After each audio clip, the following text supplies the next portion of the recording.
Speaker Mike Johnson deliberately positioned a physical calendar directly in front of Nancy Pelosi during a formal congressional committee hearing, laying it out alongside 12 distinct months, 14 specific financial stock trades, and one single devastating text message exchanged between her and her husband that absolutely nobody currently residing within the city of Washington, D.C. even realized existed. By the exact moment he finally concluded reading all of those specific dates aloud to the silent room, she had entirely ceased to smile. Nancy Pelosi, historically speaking, absolutely always smiles.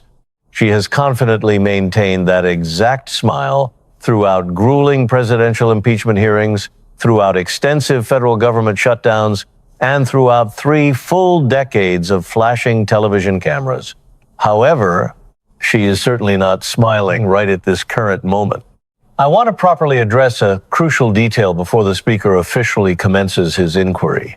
Nancy Pelosi briefly spoke, and her trademark smile was already firmly situated directly on her face, having been securely locked into place since the very second she sat down in her chair.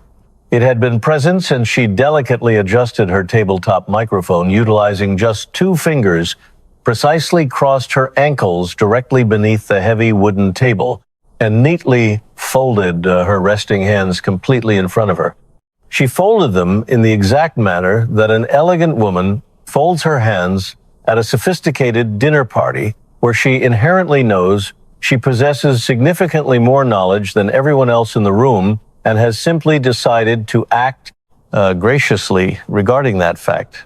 The smile permanently resided on her visage in the exact same manner that a coat of interior paint resides upon a wall. Permanent, continuously maintained, and so utterly, relentlessly consistent that the sudden absence of it would instantly become significantly more noticeable than absolutely any alternative facial expression she could possibly attempt to replace it with. My husband is a completely private citizen, she stated firmly. He has operated as a highly successful financial investor for well over 40 complete years. He formulates his very own independent investment decisions. I possess absolutely no involvement whatsoever in and hold zero prior knowledge of any specific financial transaction he chooses to make.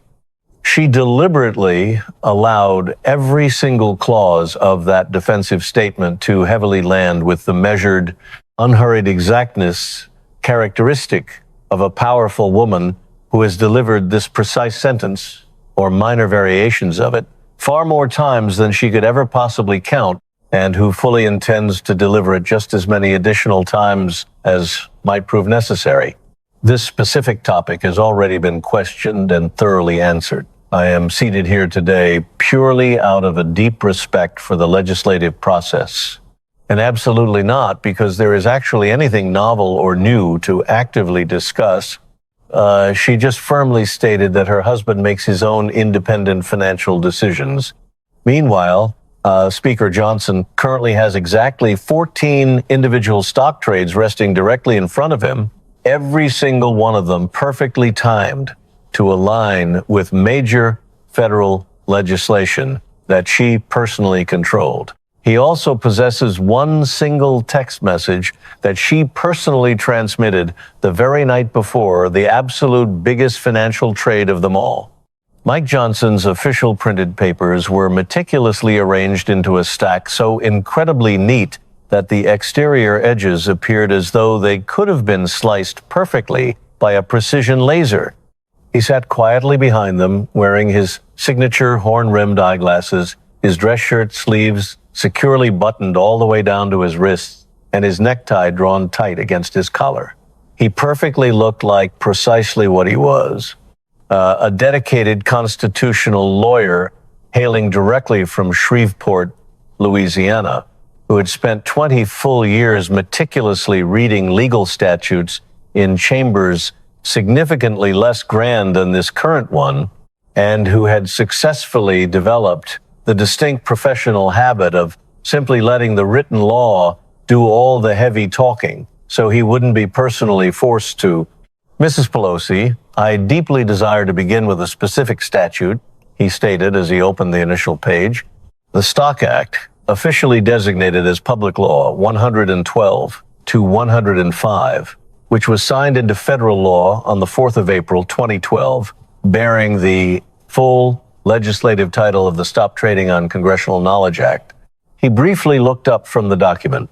Are you intimately familiar with it? The rigid smile on her face absolutely did not move a single millimeter. I personally helped to pass it, Mr. Speaker. Yes, ma'am, you certainly did, and I deeply appreciate that fact, primarily because it indicates you know exactly what the text says. He proceeded to read directly from the printed page. In its relevant part, the Stock Act explicitly provides that serving members of the United States Congress and their legal spouses are strictly prohibited from utilizing non-public insider information derived from their official government position for the purpose of generating private financial profit. That constitutes the actual law. You literally wrote it. I am well aware of exactly what the law says, she countered. Good, he calmly replied as he physically turned to the next page. Then let's pivot to talk about the calendar. He read the initial pair of dates in the exact same flat, monotonous tone that a board teacher uses to read morning attendance entirely specific, expecting absolutely nothing in return except for establishing the official record.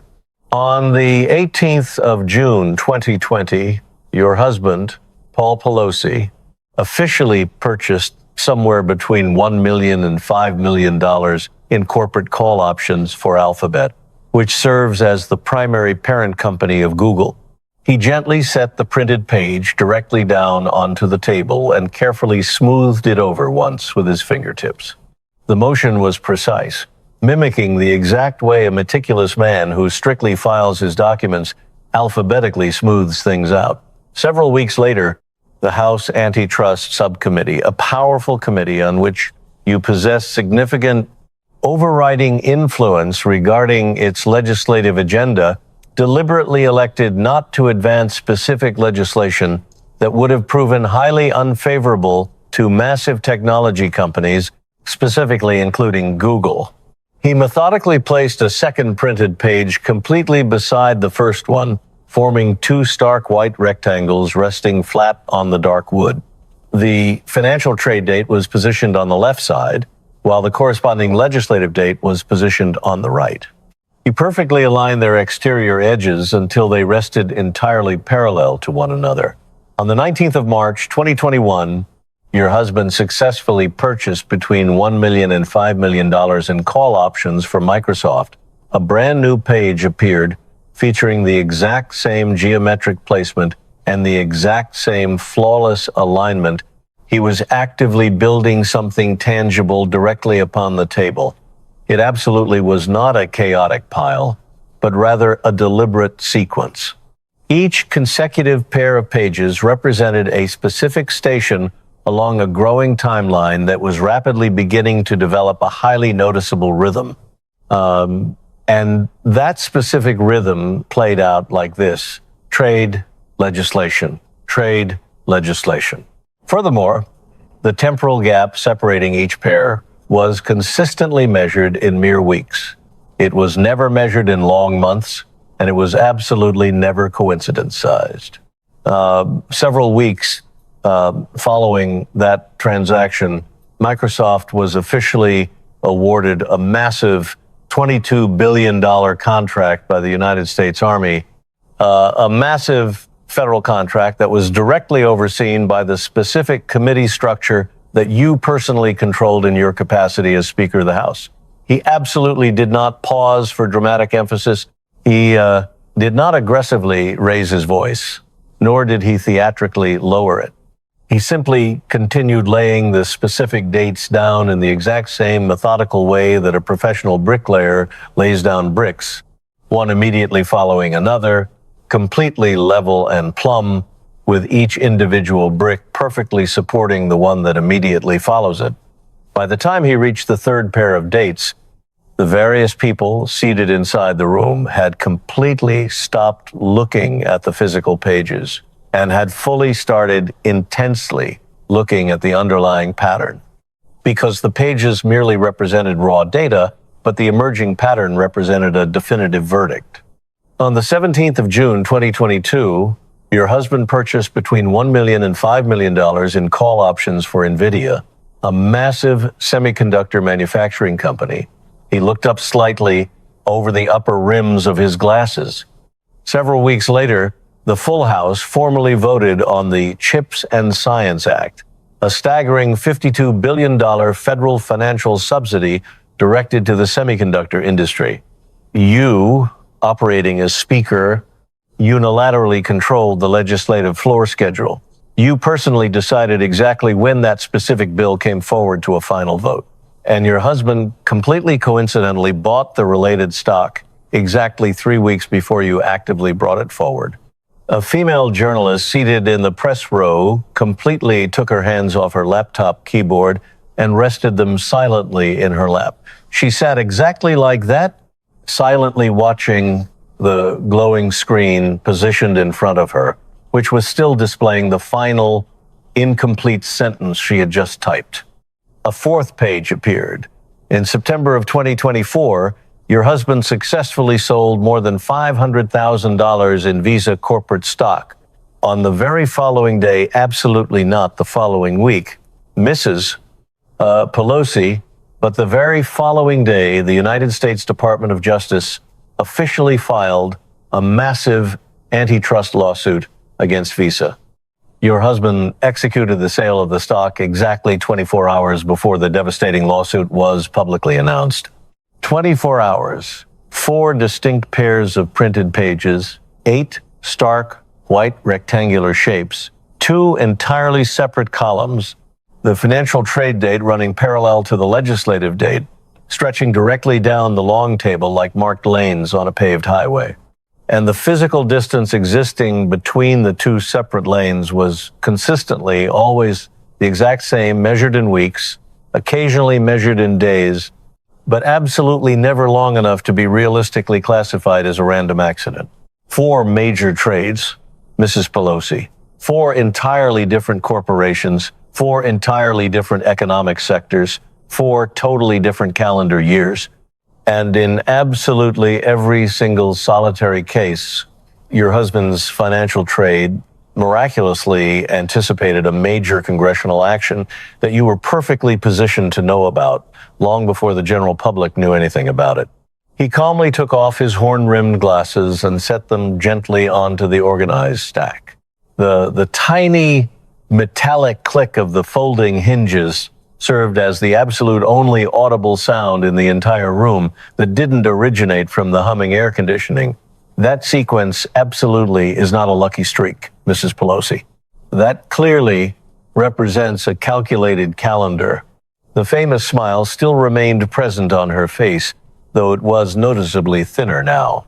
It was thinning out in the exact same manner that a thick coat of paint rapidly thins when you aggressively sand it down, right when the natural grain of whatever exists underneath slowly starts to prominently show through. But it was still technically there. Mr. Speaker, Pelosi's voice carried the highly specific, polished smoothness characteristic of generational old money and decades of relentless political practice.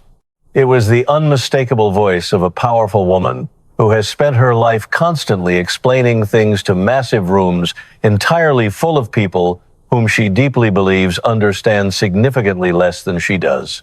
She had done this for so incredibly long that her sheer patience itself had somehow bizarrely transformed into a potent form of unyielding authority. She slowly unfolded her resting hands and carefully refolded them in a slightly different configuration. It was a microscopic physical adjustment, a tiny physical recalibration. It was the exact type of subtle thing a person deliberately does when they desperately want the entire room to clearly see that their hands are remaining perfectly steady and their overall posture has entirely not changed.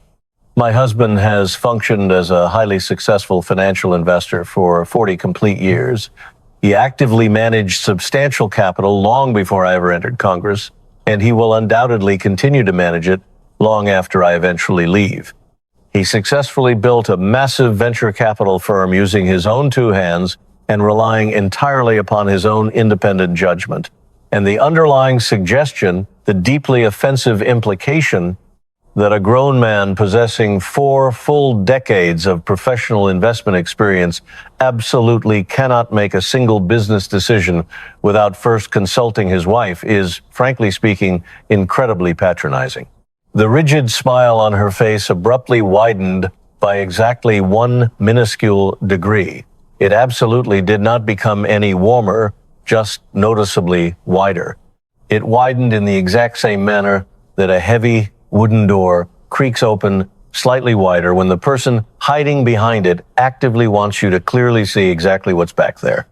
We actively operate within a free market capitalist economy, Mr. Speaker. That concept absolutely is not merely a Republican principle or a Democratic principle. It fundamentally represents a core American principle.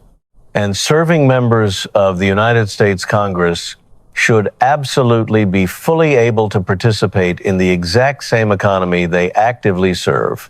A junior staff member standing directly behind her subtly adjusted a manila folder resting on the table. The staffer did not actually open it.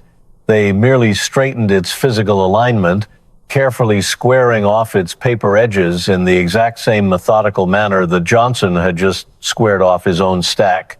It was the distinct physical gesture of an anxious person who genuinely believes their side has just successfully managed to put something chaotic back into proper order. Johnson patiently waited for the subtle gesture to reach its conclusion.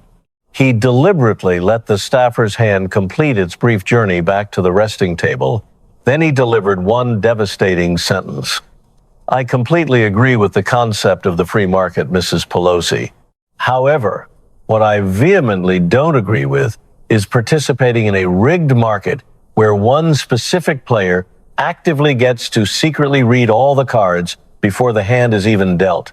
The staffer's hand remained frozen on the folder, absolutely not attempting to straighten anything else. I would greatly like to talk about the massive scale of this, Johnson stated. He deliberately pulled a brand new printed page directly from his stack, executing the motion with the meticulous, deliberate care of a man who strictly organizes his items alphabetically and genuinely means it. Mrs. Pelosi, what is your current approximate financial net worth? I absolutely do not publicly discuss my private personal finances in this type of hostile setting, Mr. Speaker. Your official financial disclosure forms constitute public record, ma'am. They legally have to be entirely because you personally wrote the exact law that requires them to be public.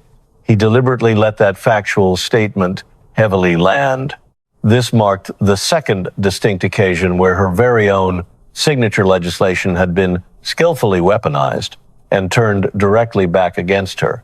And the undeniable pattern of it, much like the undeniable pattern of the suspicious stock trades, was rapidly starting to accumulate its very own inescapable gravitational pull.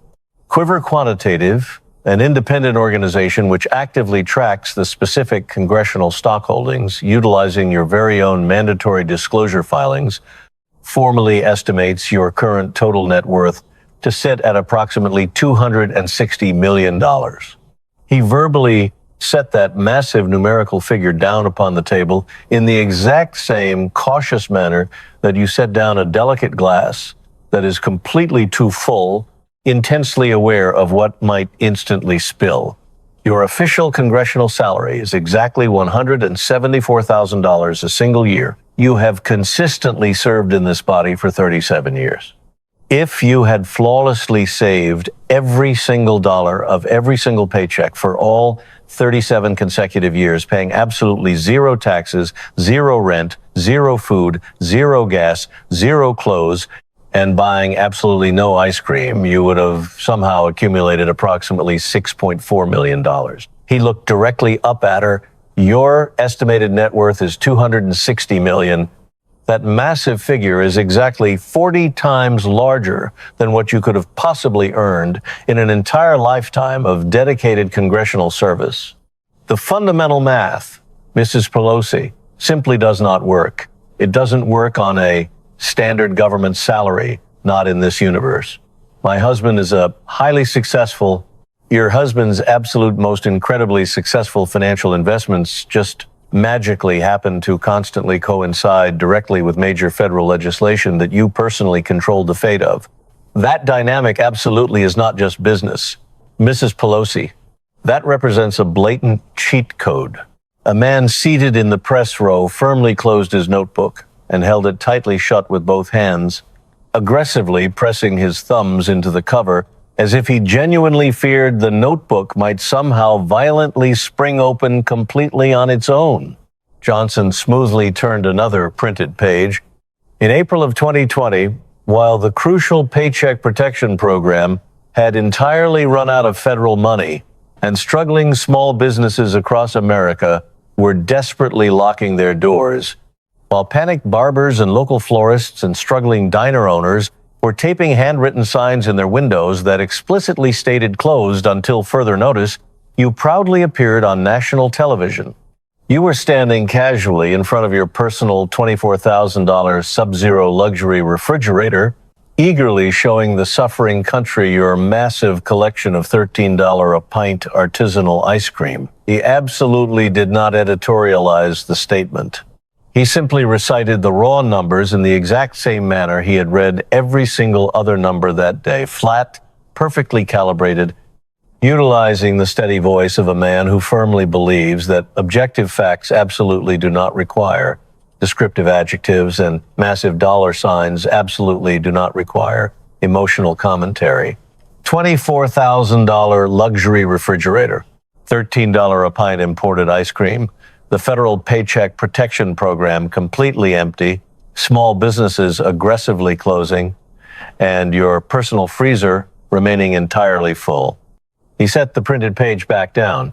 Your direct constituents residing in San Francisco, which happens to be one of the absolute most egregiously expensive cities on planet Earth, are forced to literally step over suffering human beings who are sleeping inside nylon tents directly on the concrete sidewalk on their way to work every single morning.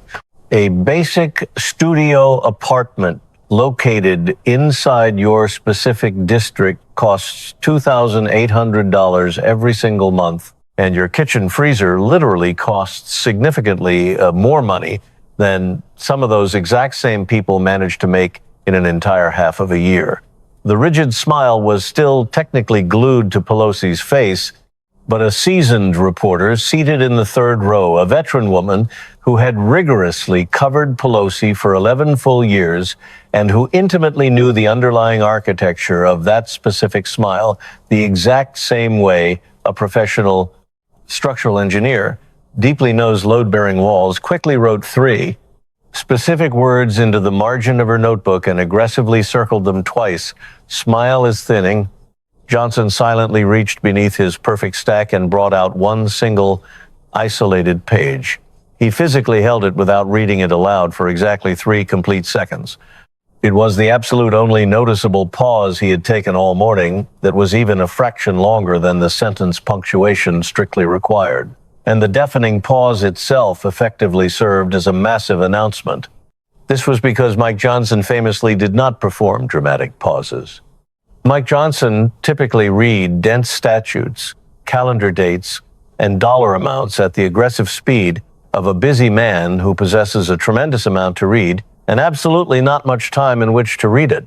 And when he finally did choose to stop, the crushing silence of the stopping carried immense gravity. Mrs. Pelosi, I am now going to read aloud a direct text message exchange sent between you and your husband. It was officially obtained by this congressional committee directly from a device backup produced under legal subpoena during a related federal investigation. Pelosi's left hand, which had been resting flat on the table, slowly moved to the sharp edge of it. Her manicured fingers found the hard wood and stayed completely anchored there. Johnson read. His vocal tone was the exact same steady voice it had remained for the entirety of the long hearing, measured, entirely unhurried, mimicking the voice of a man casually reading a boring legal brief to a friendly colleague over lunch. And the total, absolute absence of dramatic theatricality in it ironically made the spoken words echo louder than any aggressively raised voice ever possibly could have. The late evening of the 16th of June, 2022, the exact night before your husband successfully purchased between $1 million and $5 million in highly lucrative NVIDIA call options, he subtly adjusted his glasses at exactly 9:47 p.m. Your husband explicitly texts you, "Is the chip thing going to move this session or get pushed?" He quietly set the phone transcript down onto the desk. He methodically picked up the subsequent printed out page. You formally respond to him at exactly 9:52 p.m. He read it aloud in the exact same way a normal person casually reads a basic cooking recipe, entirely flat, incredibly domestic, utilizing the mundane language of a private household rather than a massive federal government. It's moving. Schumer confirmed the Senate schedule today.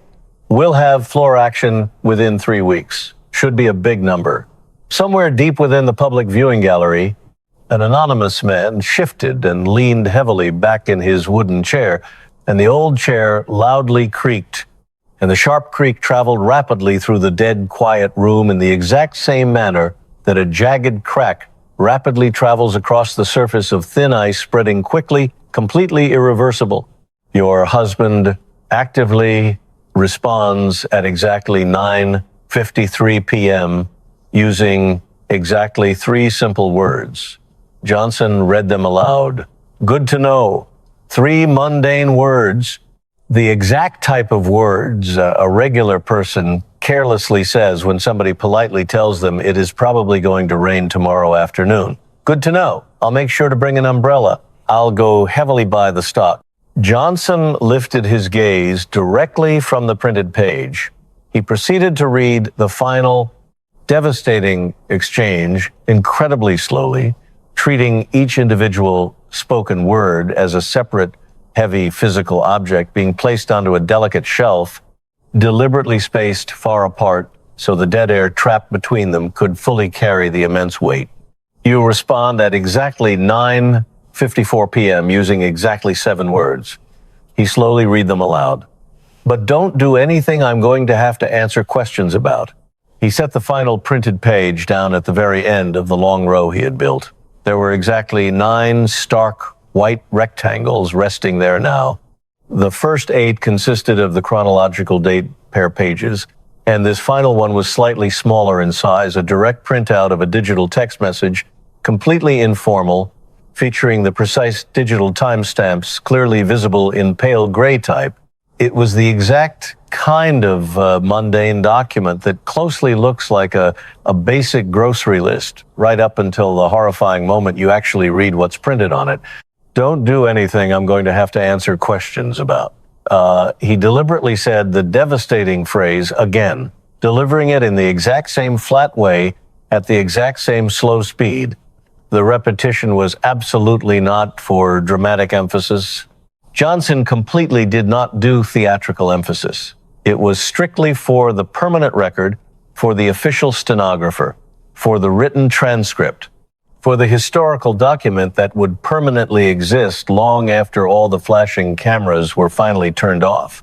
You absolutely did not type "don't trade." You absolutely did not type "that is non-public insider information and I legally cannot share it with you." You completely failed to type "the Federal Stock Act explicitly prohibits this specific action." You absolutely did not say a single one of the critical things that the federal law, the exact same law that you personally helped to write legally, requires you to say in that exact moment.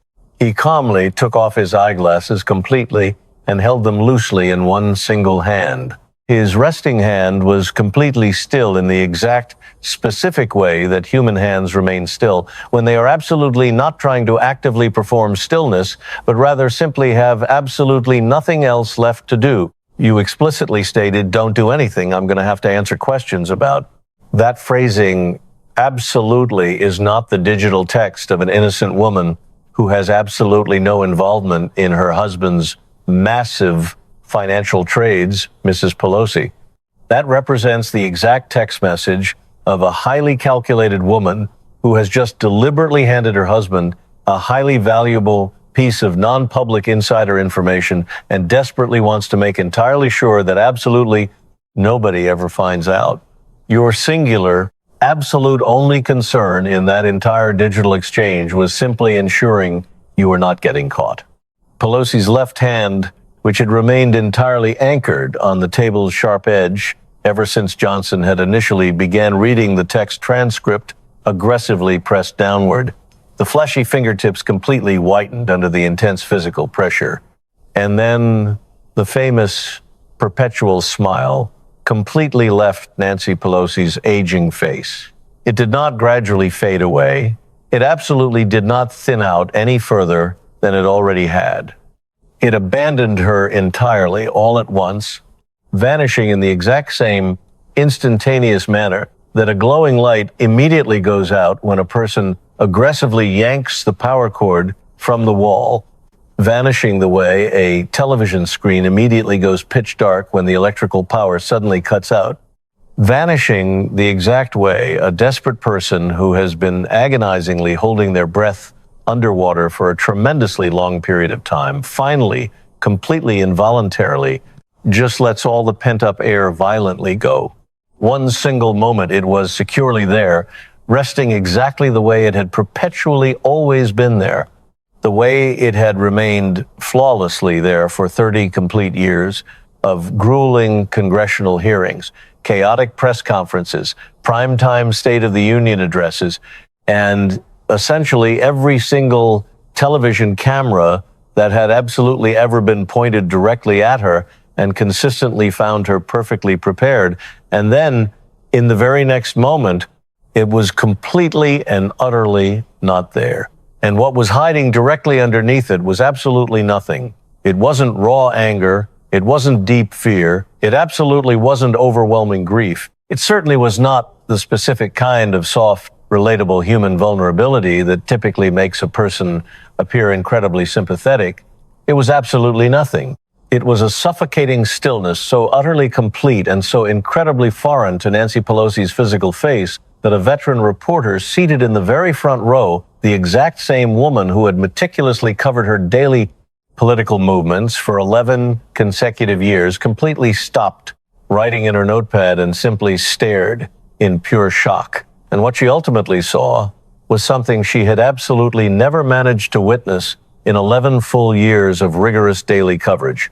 She witnessed the totally raw, exposed surface of an aging human face that had stubbornly worn the exact same rigid expression for such an incredibly long duration that when the expression was finally violently removed, there was absolutely nothing left lingering behind to seamlessly take its place. Bare, unpainted walls, a completely empty, abandoned room, the hollow structural architecture of an extensive political career with all the expensive furniture forcefully dragged out onto the lawn. Don't do anything I'm going to have to answer questions about. That is exactly what she typed out and texted to her husband on the late night immediately before he purchased $5 million in highly lucrative semiconductor corporate stock. Speaker Johnson had just officially read it directly into the binding congressional record. She completely hasn't managed to smile even a single time since that exact moment. Johnson absolutely did not stand up from his chair. He remained perfectly seated. His glasses remained resting on the table directly beside his organized stack, and his hands remained neatly folded, and his speaking voice had absolutely not changed its volume even a single time throughout the entirety of the long hearing. And it absolutely did not fluctuate or change now. The Stock Act, he stated evenly, officially designated as Public Law 112 to 105, which you personally helped pass, which explicitly says that serving members of Congress and their legal spouses are strictly prohibited from legally utilizing non-public insider information to generate private financial profit. He deliberately let the heavy legal statute sit in the dead air. 14 highly suspicious financial trades executed across 4 entire years. Every single solitary one of them perfectly timed directly to massive federal legislation that you personally controlled, formally sponsored, or possessed advanced insider knowledge of. An estimated massive net worth of $260 million, while earning an official government salary of exactly $174,000. A luxury $24,000 home refrigerator completely full of imported $13 ice cream, while comfortably residing in a city where struggling people are actively forced to sleep underneath concrete highway overpasses. And one single devastating text message sent from you directly to your husband on the late night immediately before a massive trade worth between $1 million and $5 million that explicitly says, utilizing your very own typed words, "Don't do anything I'm going to have to answer questions about." He paused momentarily. "You have certainly managed to answer a great deal of questions here today, Mrs. Pelosi, but you absolutely have not answered that specific one, and I truthfully do not believe you physically can." He calmly set his glasses on the organized stack and folded his resting hands. The Federal Stock Act explicitly says exactly what it says. The calendar explicitly says exactly what it says. The digital text message explicitly says exactly what it says. I have absolutely nothing further to actively add. The designated committee chairman formally asked the esteemed gentlewoman from California whether she possessed any desire to officially respond. Nancy Pelosi slowly opened her mouth. "I have faithfully served this country," and then she abruptly stopped dead. And the specific nature of that abrupt stop absolutely was not like any of the normal stops documented in any of the countless political stories that had ever been told about her before, because Pelosi absolutely did not suddenly stop because she had somehow lost a word, or lost her speaking volume, or completely lost her nerve. She abruptly stopped entirely because the very next word required in the sentence, the specific word that was fundamentally supposed to immediately follow country, the exact word she had seamlessly placed directly after country in over 1,000 public speeches and 100 grueling press conferences, and essentially every single high-profile interview she had ever given since the year 1987 was the phrase "with integrity." And she simply found herself physically unable to say it aloud. The word was clearly hovering right there. She could vividly feel it lodged deep in her throat, clenching the tight muscles of her jaw, lingering in the shape her lips were instinctively already beginning to form.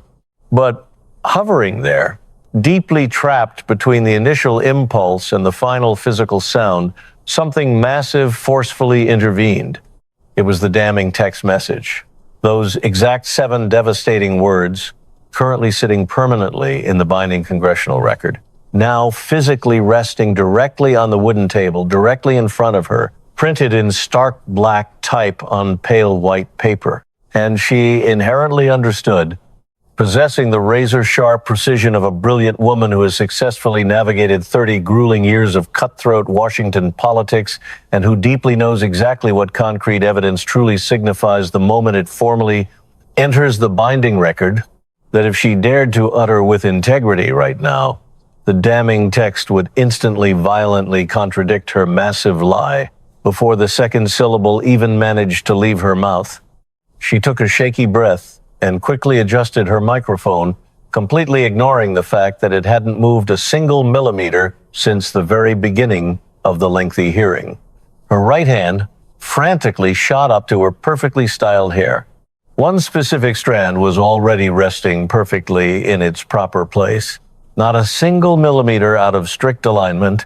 She nervously touched it and then quickly released it. And the frantic gesture was the unmistakable gesture of a panicked person whose desperate hands rapidly needed something physical to do, entirely because her crafted words could absolutely no longer successfully provide her with an adequate defense.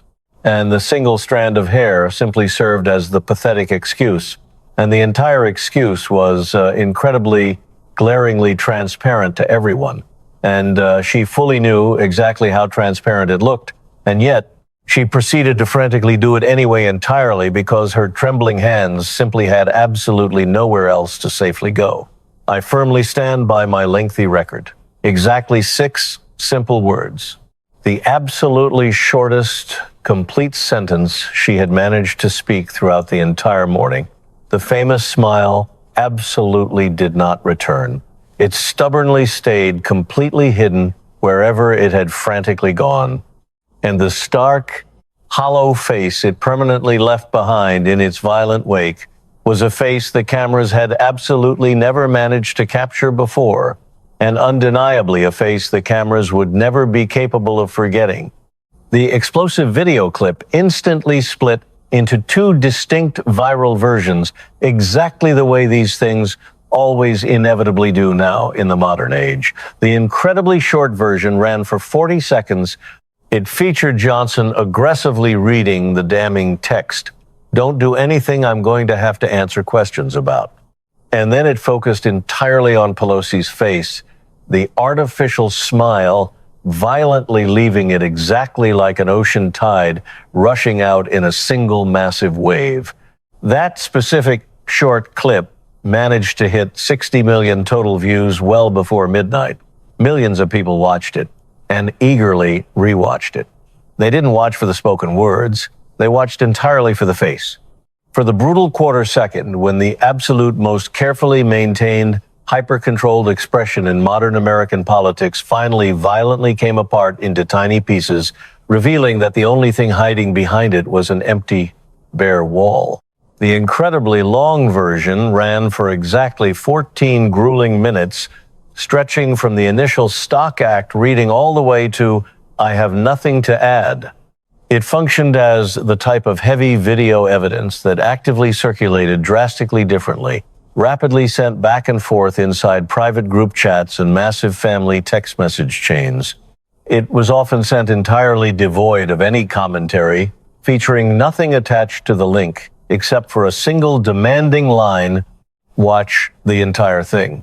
The federal SEC formally announced right before the close of business that very same day that it was actively opening a massive preliminary inquiry directly examining Paul Pelosi's highly suspicious trading patterns, covering the specific period stretching from 2020 all the way to 2024. The investigation would heavily focus directly on the undeniable mathematical correlation linking the trade dates and the major legislative calendar events. Meanwhile, 2 prominent United States senators engaged in a sudden display of genuine bipartisanship, so rare that it successfully made the evening television news on its own merit.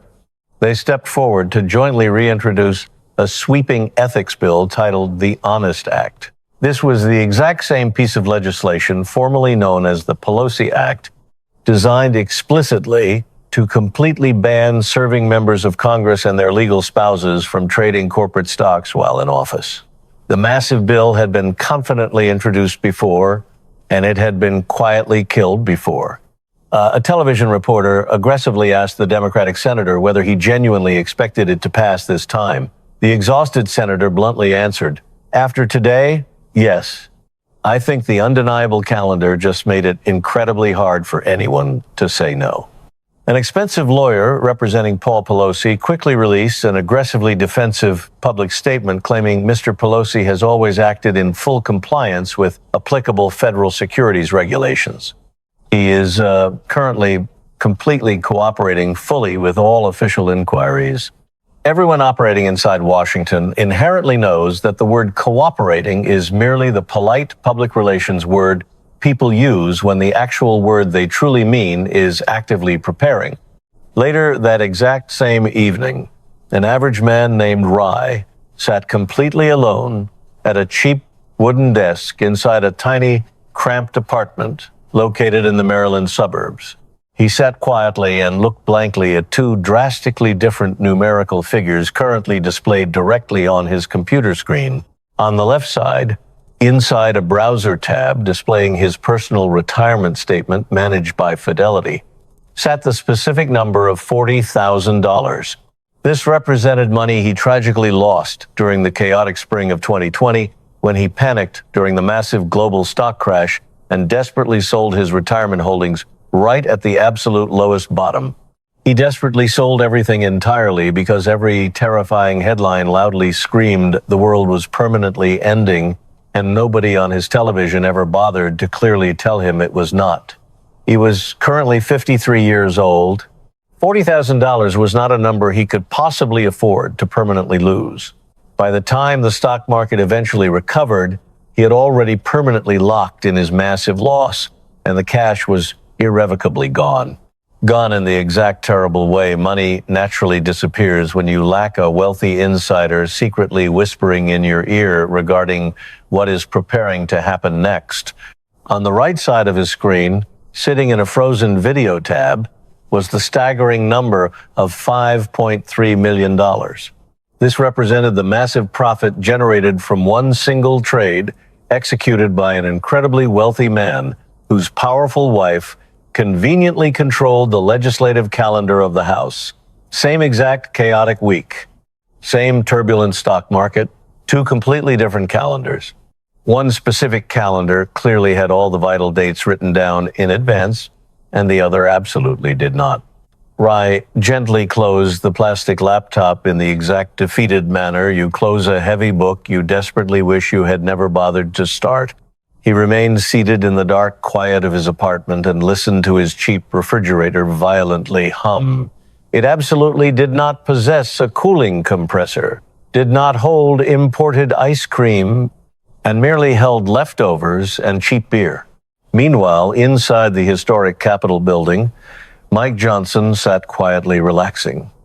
His Bible remained wide open. He calmly folded up his eyeglasses, set them on the open pages, and sat still. He was thinking exclusively about one sentence. 7 tiny words, the simplest, most ordinary, utterly devastating words. Do not do anything I am going to have to answer questions about. She just did not want to publicly answer for it. Far away in Napa Valley, Nancy Pelosi stood frozen inside her luxury kitchen. She remained glued to her mobile phone. The specific vocal tone she forcefully used on the private call was significantly lower, drastically faster, and entirely devoid of the trademark artificial smile she methodically put on every morning. Tonight, she had been violently forced to take it off extremely early. But the devastating text message still existed securely inside her personal phone and permanently in the official congressional record.